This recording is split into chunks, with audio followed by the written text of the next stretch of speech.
कामचोर बहू। कांता बहन की 2 बहुएं थी, बड़ी कल्पना और छोटी प्रिया।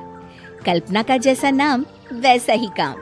सारा दिन कल्पनाओं में रहती, ना कोई काम करती न कोई धाम।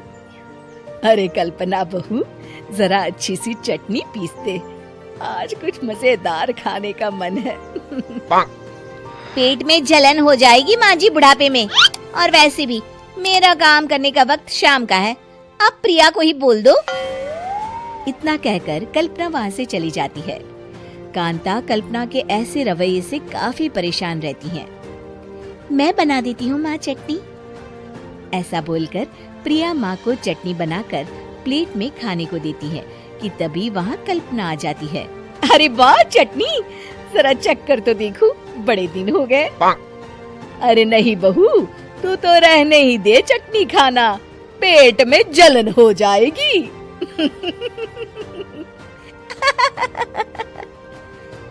इतना कहकर कांता और प्रिया दोनों हंसने लगते हैं।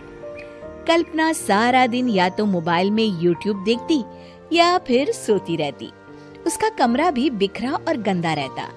एक दिन कल्पना का पति अशोक उससे कहता है, अरे कल्पना, जानवर भी उस जगह को साफ कर लेता है जहाँ वो बैठता है, तुम तो इंसान हो, कैसे इतने गंदे कमरे में रह लेती हो? देखो सारा सामान यहाँ वहाँ बिखरा पड़ा है। ज्यादा अपनी माँ का बोल ना बोलो। हाँ, कमरा तुम्हारा भी तो है, गंदा लग रहा है तो साफ कर लो। पता नहीं तुम्हारे साथ मैं कैसे जिंदगी बिताऊंगा। इतना कहकर अशोक वहाँ से चला जाता है। कल्पना बस खाना खाने कमरे से बाहर आती और फिर से कमरे में चली जाती। इससे कांता बहन काफी परेशान रहती। एक दिन प्रिया कांता से कहती है, माँ, मैं सारा दिन काम करके थक जाती हूँ, आप कल्पना दीदी से कहिए ना कि सुबह और शाम का काम बांट ले।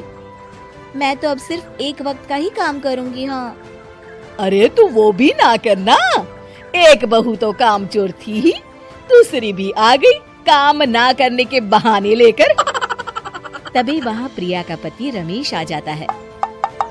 माँ, मैं देख रहा हूँ भाभी कोई काम नहीं करती, प्रिया सारा दिन घर और रसोई का काम करती है, अब कुछ करो ना माँ। कांता मन में कुछ सोचती है और कल्पना के पास जाती है। कल्पना फोन पर मेकअप करना देख रही होती है। कल्पना, तुम सारा दिन बस मोबाइल देखती हो, घर का कोई काम भी कर लिया करो। प्रिया सारा दिन काम करके थक जाती है। आज से मैंने फैसला किया है, एक वक्त का काम तुम करोगी, सुबह का खाना तुम बनाओगी और रात का प्रिया। आप लोगों ने काम को हव्वा बना रखा है। अरे पता नहीं थोड़ा सा ज्यादा काम करने में आप लोग घबरा क्यों जाते हैं। और हाँ, बहुत ज्यादा प्रिया की तारीफ मत करिए मेरे सामने, बड़ी बहू तो मैं ही रहूंगी। मैं कुछ नहीं जानती, कल सुबह मुझे वक्त से खाना चाहिए, रसोई में आ जाना, वरना कल से तुझे खाना नहीं मिलेगा। अगली सुबह कल्पना रसोई में नहीं आती है। वो देर से सोकर उठती है और बाहर आकर कहती है, अरे भूख लगी है, आज खाने में क्या है? इतनी देर हो गई, आज किसी ने मुझे उठाया भी नहीं, पता नहीं कहाँ है सब। कल्पना को घर में कोई नहीं दिखता। वो रसोई की तरफ जाती है जहाँ बड़ा सा ताला लगा होता है। अरे रसोई में ताला? ओ, मैं तो भूल ही गई थी। माँ ने आज से सुबह का खाना मुझे बनाने को कहा था। हे भगवान, इतने लोगों का खाना बनाना क्या आसान है? तभी घर के सारे सदस्य बाहर से वापस आते हैं। वाह माँ जी, मजा आ गया छोले भटूरे खाकर।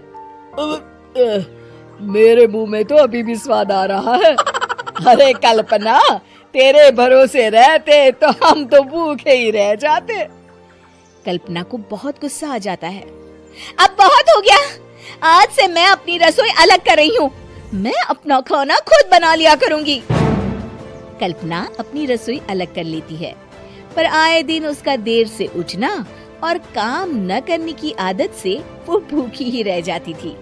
उसी के सामने घर के लोग अच्छे अच्छे पकवान खाते और कामचोर कल्पना को जैसे तैसे ही खाना बनाकर खाना पड़ता। पर एक दिन तो हद ही हो गई। माँ, दीदी आज सुबह से कमरे से बाहर नहीं निकली, हमें जाकर देखना चाहिए। सो रही होगी कामचोर कहीं की, पर तुम कहती हो तो चलो देख लेते हैं उसे।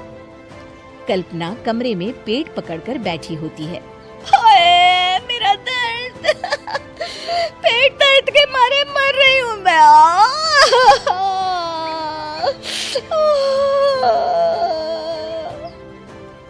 अरे दीदी, क्या हुआ? पेट में दर्द क्यों हो रहा है? डॉक्टर को दिखाया आपने? माँ। कल्पना खड़ी होती है और माँ जी के पास आती है। मुझे माफ कर दीजिए, अब से मैं सारे काम में मदद करूंगी, कभी आलस और काम चोरी नहीं करूंगी। हाँ वो तो ठीक है, लेकिन अचानक क्या हो गया जो तू काम करने को तैयार हो गई? कामचोर कल्पना। माँ, लगातार बासी और उल्टा पुल्टा खाना खाने के कारण मेरे पेट में इन्फेक्शन हो गया है। काम न करना पड़े इसलिए मैं 2 दिन का खाना एक दिन ही बना लेती थी। बासी और खराब खाना खाने के कारण लेने के देने पड़ गए। पेट में दर्द हो रहा है। चलो अच्छा हुआ, देर आए दुरुस्त आए।